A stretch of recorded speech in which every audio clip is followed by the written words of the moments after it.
Con el permiso de la presidenta, compañeras senadoras, senadores, me refiero a la glosa del primer informe de gobierno en materia de política económica a nombre de mis compañeras y compañeros del Grupo Parlamentario del PAN. E inicio diciendo que nos están llevando por un camino que no le conviene a México, el camino del endeudamiento. A este ritmo van a quebrar al país. Hay que decirlo claro, el expresidente López Obrador y ahora la presidenta Claudia Sheinbaum mintieron.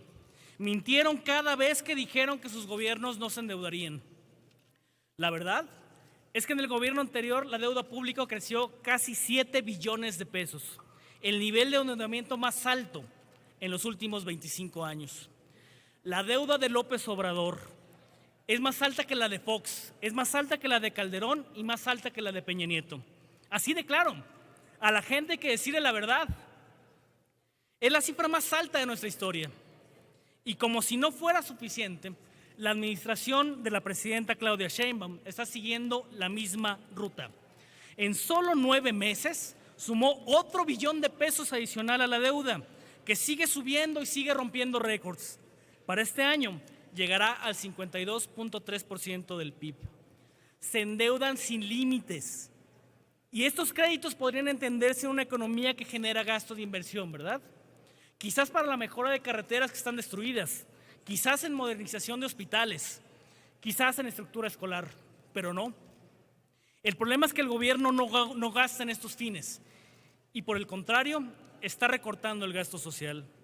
En los primeros 6 meses de 2025, el gasto en salud cayó 8%, en educación tuvo una disminución del 2.3%, mientras que el miedo es la constante en el país y no obstante, en seguridad se desplomó el gasto en un 11.1%. Estas cifras no son solo números y datos duros. Se trata de los tratamientos a niños con cáncer que no llegan. Se trata de escuelas públicas sin pupitres, sin pizarrones o sin baños. Se trata de las mujeres que por la noche suben a los transportes públicos con miedo, o de las personas que mueren en la espera de ser operados en hospitales. Se trata de que las mexicanas y los mexicanos pagan el costo de la ineptitud en el manejo financiero de este gobierno. Los datos del INEGI también revelan verdades incómodas de las que el oficialismo no quiere hablar. Durante agosto, el costo de la vida se encareció en el país y la canasta alimentaria en las ciudades tuvo un incremento del 4.1% en comparación con el año anterior. Esto significa que estuvo por encima de la inflación. La vida en México se encarece más rápido de lo que pagan incluso los programas sociales. Los alimentos y bebidas consumidas fuera del hogar se encarecieron casi el 8%. El precio de la carne de res subió casi el 20% y la leche el 8.6%. Este es un golpe directo al bolsillo de las familias, en el que no se trata de explicar ahora cuántos refrescos, litros de leche o cuántos kilos de carne menos tendrán que consumirse para amortizar la inflación.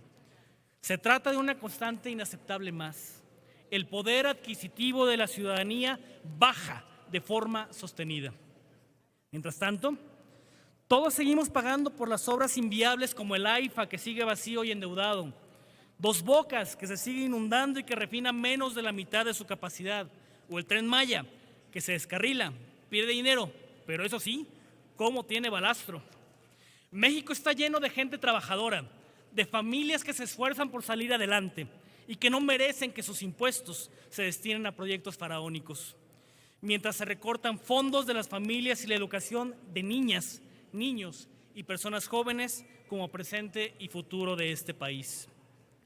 La mayoría de este Senado aprobó en 2019 la Ley General de Educación y les recuerdo, ahí se dispuso a destinar el 8% del PIB a este rubro. Sin embargo, el INCO estima que para 2026 solo se destinará el 3.3%, menos de la mitad de lo que por ley se dispuso. ¿Dónde quedó entonces el compromiso con la educación? La deuda pública sigue aumentando y el gasto de inversión y desarrollo, un motor clave para el progreso de cualquier nación, se mantiene en un alarmante 0.27% del PIB. Esta cifra nos pone en una posición vulnerable frente al resto del mundo. especialmente cuando vemos que en países como Estados Unidos alcanza inversiones del 3.59%, 13 veces más que en México. Brasil invierte 4 veces más e incluso Argentina invierte porcentualmente el doble que nosotros. La falta de capacidad de Morena nos está condenando al rezago. Ahora, lo que sí tuvo un crecimiento fue el gasto destinado a cubrir el endeudamiento público, que en el primer semestre de 2025 fue de un 10.8%, mayor que el año pasado. Y verán, es un elemento de causa-consecuencia. Si gastas más de lo que ganas, te endeudas. Si te endeudas, se generan intereses que por supuesto tienes que pagar. Y los niveles alcanzados a que los intereses de la deuda ya no son costeables. Son 1.6 millones de pesos los que se pagarán este año. Con este dinero se puede cubrir todo el presupuesto para las pensiones de adultos mayores para los próximos 3 años. Y por si fuera poco, hay un gasto que no verán en ningún informe oficial, y es la corrupción de Morena. Tan solo por el huachicol fiscal, el gobierno pierde casi 170,000 millones de pesos. Una cifra que equivale, senador. Concluyo, Presidenta, casi a todo el presupuesto 2026 para las becas Benito Juárez. La realidad es que en 2025 será un año de fracaso en el manejo de las finanzas públicas de la actual administración. Es una ruta de endeudamiento, lo que es irresponsable y es insostenible, porque los ajustes al gasto han recaído en los rubros más sensibles para la población y eso simplemente es injustificable. Es cuanto. A continuación.